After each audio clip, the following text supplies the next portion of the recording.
Quinta-feira, 28 de maio de 2026. Desemprego chega a 5,8% no trimestre encerrado em abril, segundo o IBGE. Puxado por alimentação, IPCA 15 sobe 0,62% neste mês. É o que também aponta o Instituto Brasileiro de Geografia e Estatística. Quando começa a valer o fim da escala de trabalho 6x1. Deflagrada hoje a segunda fase da Operação Carbono Oculto. Presidente do Suriname é recebida pelo presidente Lula e firma acordos bilaterais. Estados Unidos e Irã chegam a um acordo, mas falta a aprovação de Donald Trump. Onda de calor fora de época põe cidades da Itália em alerta máximo. Neymar tem lesão confirmada na panturrilha, vai desfalcar o Brasil nos amistosos e preocupa a seleção às vésperas da Copa do Mundo. O CNT Jornal está começando.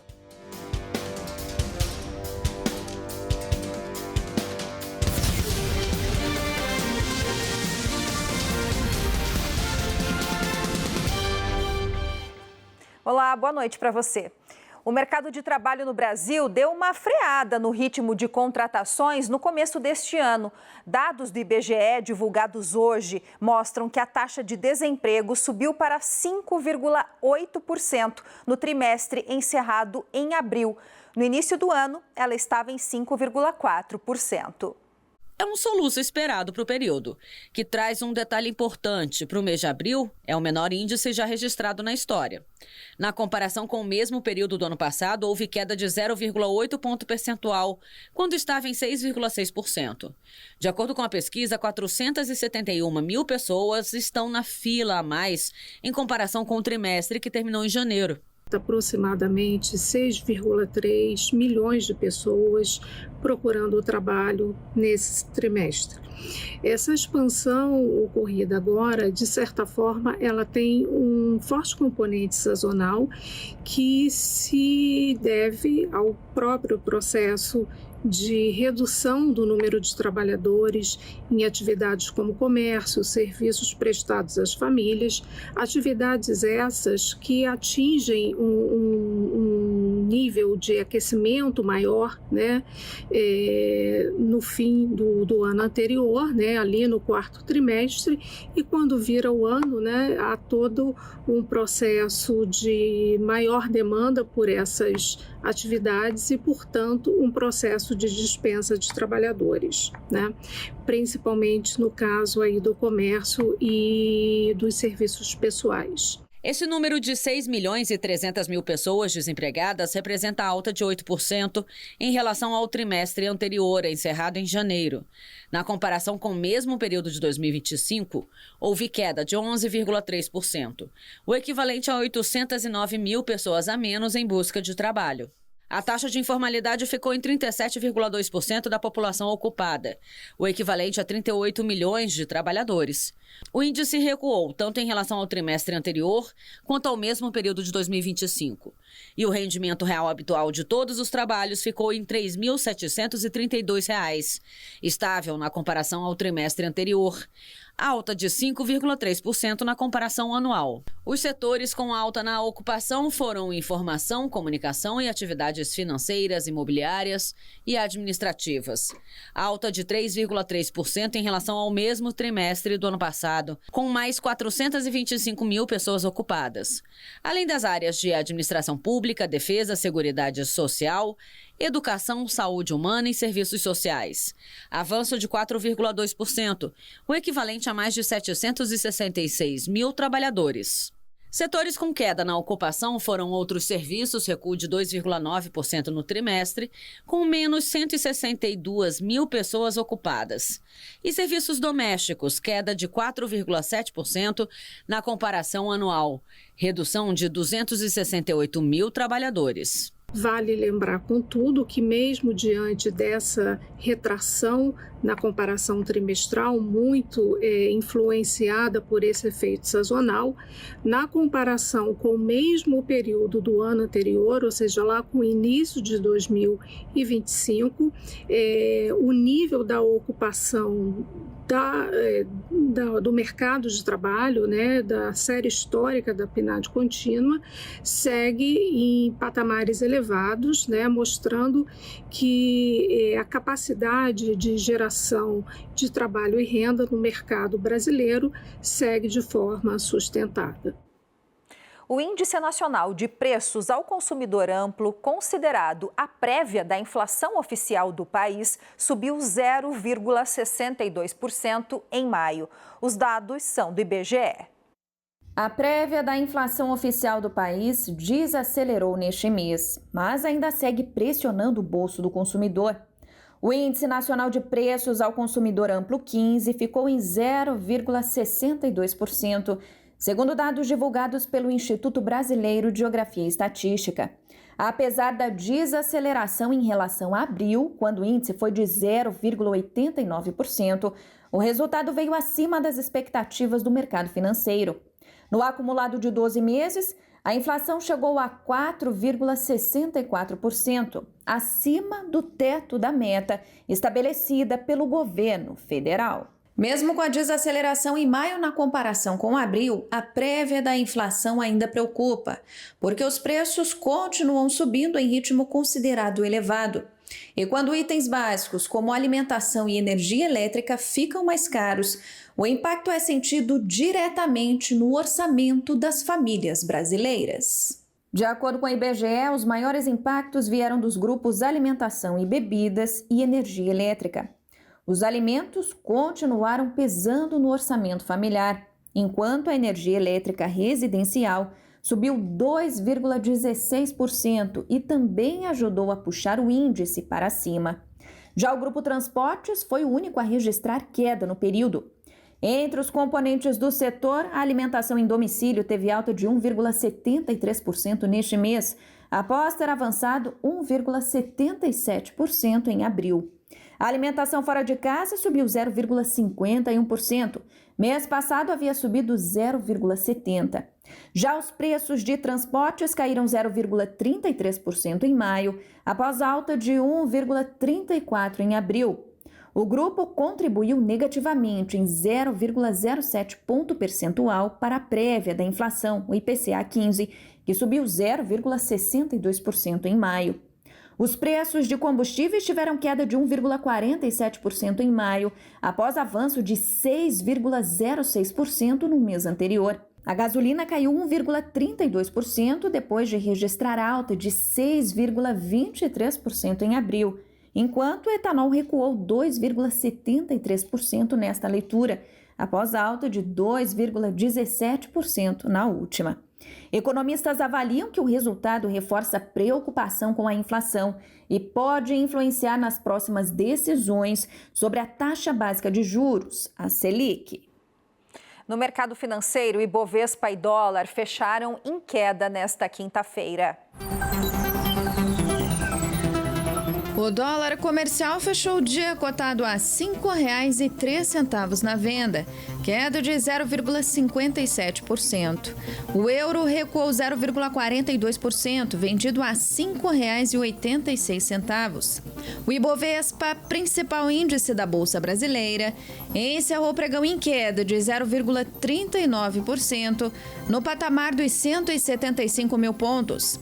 As ações da Copasa e Usiminas foram as mais valorizadas do dia. Raizen e CVC Brasil registraram as maiores baixas.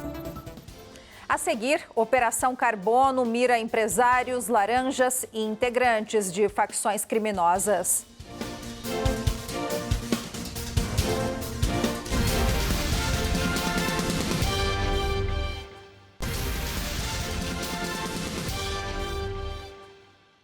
A Câmara dos Deputados aprovou na noite de ontem o fim da escala de trabalho no formato 6x1. As discussões sobre o tema agora vão para o Senado. O texto foi aprovado na Câmara dos Deputados e prevê a implementação total em até 14 meses. A proposta de emenda à Constituição decreta o fim da escala 6x1, 6 dias de trabalho para 1 de descanso. Segundo o texto aprovado pelos deputados, o fim da escala 6x1 passará a valer 60 dias após a promulgação da PEC, mas as empresas terão até 14 meses para se adaptarem às novas regras. A redução da jornada jornada semanal será feita de forma gradual. Redução inicial de 2 horas semanais em até 2 meses após a promulgação e redução total de 4 horas em até 12 meses após a primeira etapa. Os principais impactos na vida dos trabalhadores são direito a 2 folgas remuneradas por semana, pelo menos uma delas deverá ocorrer preferencialmente aos domingos, além da redução da jornada, que deverá acontecer sem diminuição salarial. Ficam de fora das novas regras trabalhadores com diploma de nível superior e renda equivalente a pelo menos 2,5 vezes o teto do INSS, atualmente cerca de R$20 mil. O próximo passo agora serão as discussões no Senado. A ideia é que a PEC seja aprovada e promulgada antes das eleições de outubro. O Grupo de Combate ao Crime Organizado de São Paulo, em conjunto com a Receita Federal e o Ministério... Desculpa.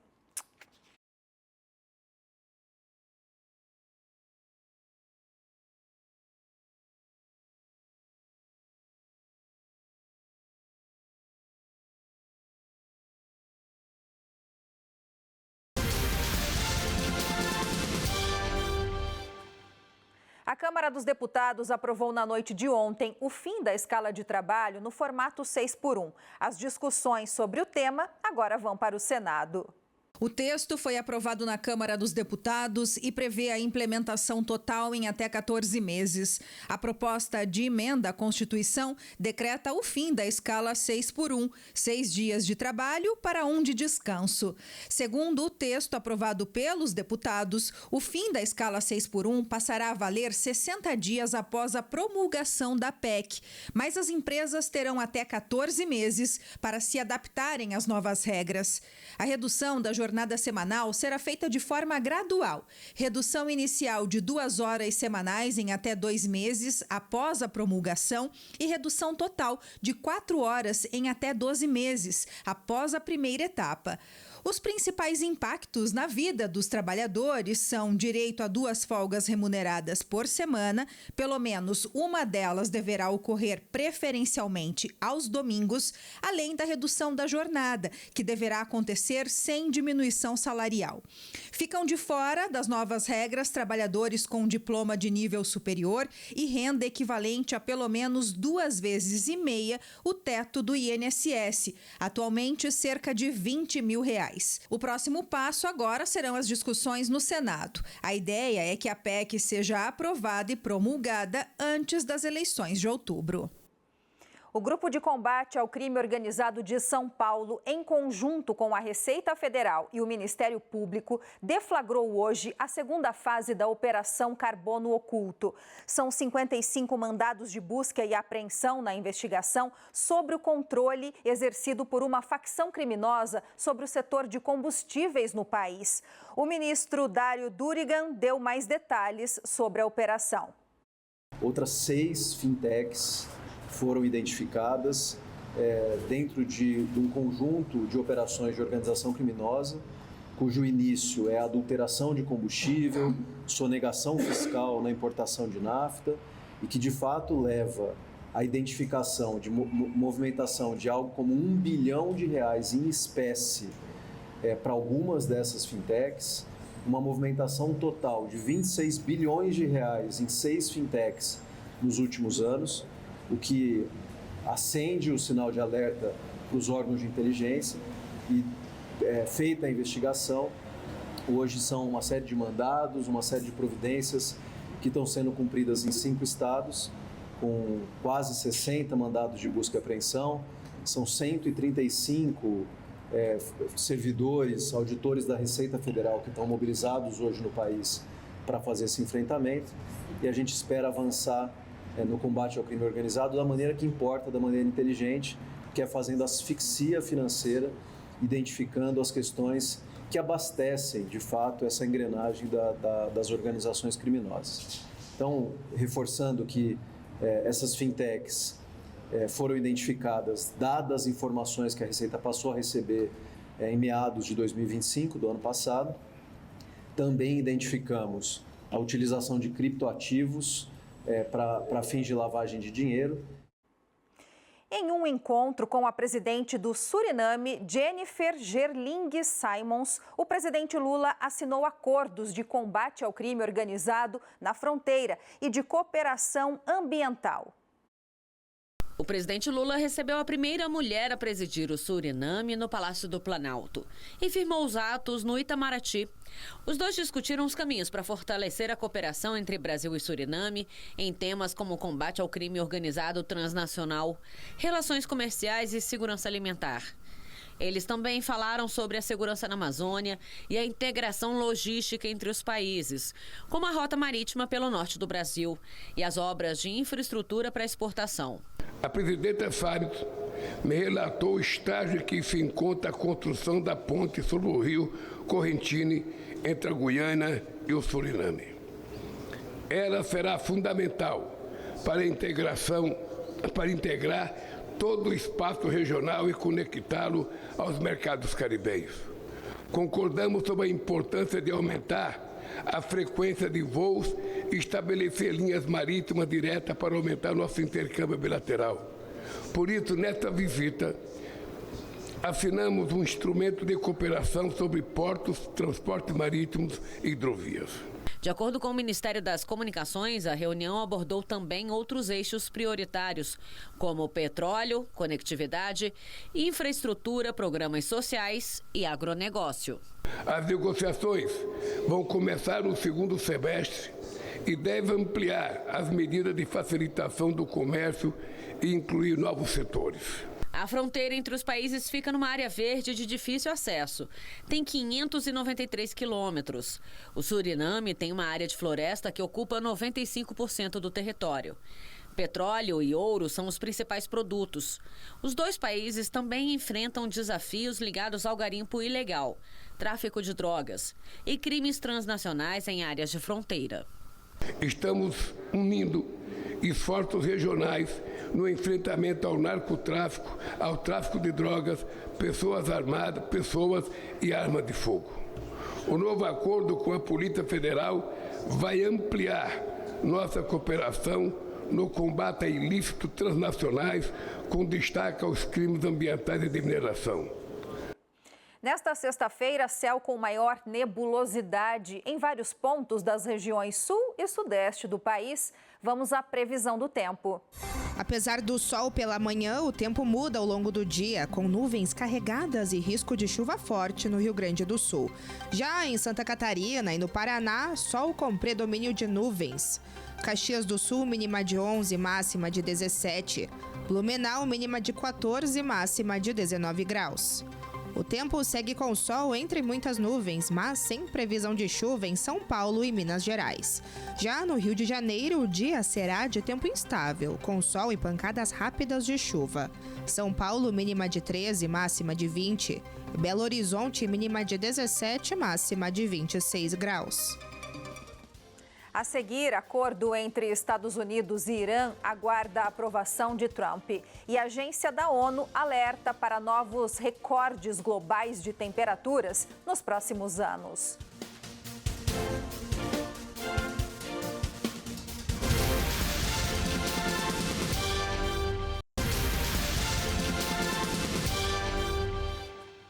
Estados Unidos e Irã estão próximos de um acordo. Israel quer assumir o controle de 70% da faixa de Gaza.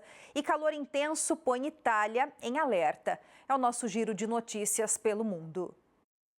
Negociadores dos Estados Unidos e do Irã chegaram a um acordo sobre um memorando para estender o cessar-fogo no conflito por mais 60 dias e iniciar negociações sobre o programa nuclear iraniano, segundo informações da imprensa norte-americana. Mas o anúncio ainda depende da aprovação final do presidente Donald Trump e dos líderes do Irã. Em meio às negociações, Estados Unidos e Irã voltaram a trocar ataques nas últimas horas. O Irã atacou uma base militar norte-americana no Kuwait, após os Estados Unidos abaterem 4 drones iranianos perto do Estreito de Hormuz. Ações limitadas que revelam a fragilidade do cessar-fogo em vigor desde o início de abril e das tentativas diplomáticas em busca de um acordo para encerrar a guerra, que hoje completou 3 meses. O primeiro-ministro de Israel, Benjamin Netanyahu, declarou nesta quinta-feira ter ordenado ao exército israelense que expanda o controle sobre 70% da faixa de Gaza. A ordem equivale a uma violação do cessar-fogo que encerrou o conflito com o Hamas há quase 8 meses. Desde o início da trégua, quase 900 pessoas perderam a vida em ataques israelenses contra o território palestino. O Ministério da Saúde da Itália declarou alerta vermelho para Roma e outras 4 cidades devido à forte onda de calor que tem provocado recordes de temperaturas em diversos países da Europa neste mês de maio. Além da capital italiana, o nível máximo de alerta é para as cidades de Florença, Bolonha, Turim e Brescia e indica uma situação capaz de causar problemas de saúde não apenas em grupos de risco, como idosos e crianças pequenas, mas em toda a população. São pelo menos 3 dias seguidos com temperaturas muito acima da média, atingindo os 35 graus. Entre as medidas adotadas está a suspensão de atividades em setores como a construção civil e agrícola durante as horas mais quentes do dia. A Organização Meteorológica Mundial, a agência da ONU para o Clima, alertou hoje que as temperaturas médias globais deverão permanecer em níveis recordes até 2030.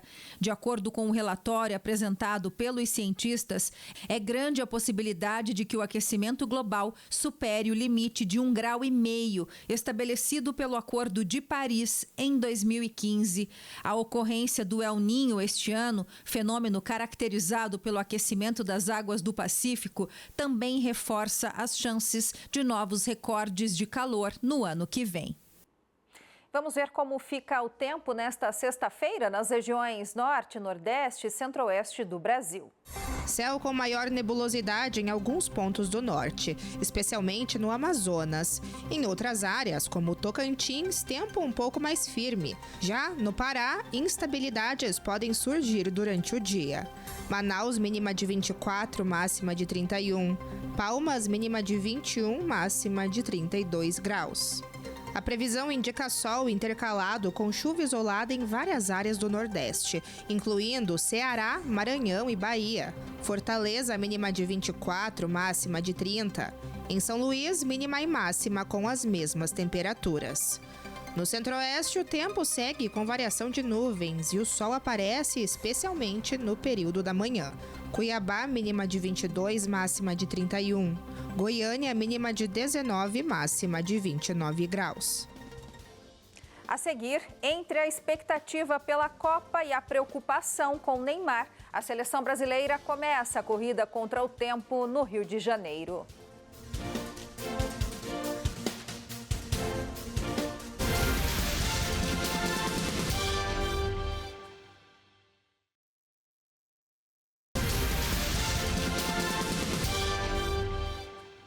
O sonho do Hexa já começou, mas a seleção brasileira ganhou um motivo de preocupação. Neymar Júnior, o principal nome do time, teve uma lesão confirmada na panturrilha e deve ficar fora dos amistosos preparatórios. Agora, o Brasil vive a expectativa de ter o camisa 10 recuperado a tempo da estreia no Mundial. Da Granja Comari, em Teresópolis, interior do estado do Rio de Janeiro, clima é de contagem regressiva. Chuteiras no gramado, treinos intensos, jogadores chegando de diferentes partes do mundo com o mesmo objetivo: colocar o nome na história do futebol brasileiro. Mas entre os sorrisos e a expectativa pela Copa, uma ausência chamou a atenção. Neymar não foi a campo com o restante do elenco. O atacante passou por uma bateria de exames em Teresópolis. O diagnóstico acendeu alerta na seleção. Diferente do que havia sido informado inicialmente pelo Santos, o problema não era apenas um edema. A ressonância magnética apontou uma lesão grau 2 na panturrilha. O atleta ele segue em tratamento. A nossa expectativa é que num prazo de 2 a 3 semanas ele esteja liberado. Claro, conosco ele está em tratamento intensivo, a gente tem condição de avaliar dia a dia essa evolução, mas a expectativa a princípio é essa. A lesão muda o planejamento da seleção às vésperas da Copa. Neymar deve desfalcar o Brasil nos 2 amistosos preparatórios contra o Panamá no Maracanã e diante do Egito, nos Estados Unidos. A previsão mais otimista indica um retorno apenas a 2 dias da estreia do Brasil no Mundial contra o Marrocos. E enquanto o camisa 10 faz tratamento, a CBF evita falar em corte. A aposta é ter o craque recuperado ainda na fase de grupos.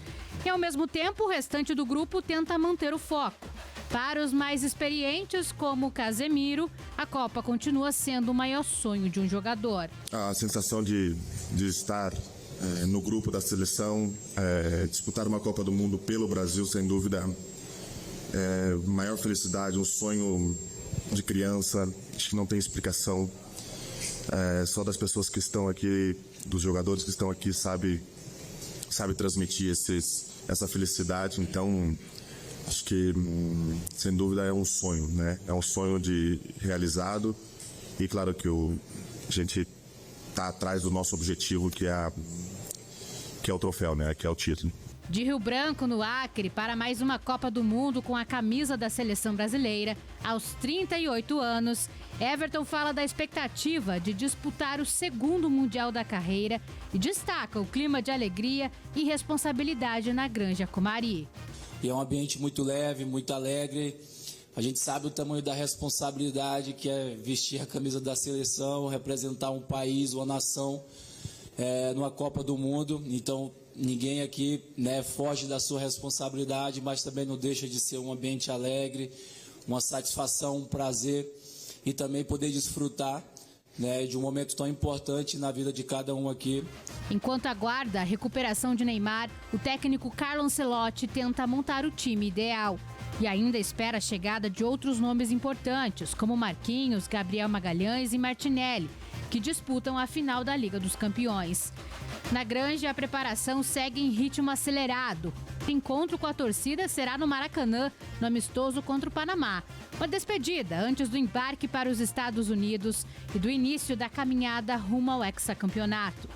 No futebol, o tempo pode ser cruel. Uma lesão de última hora é capaz de mudar planos, expectativas e até o destino de uma Copa do Mundo.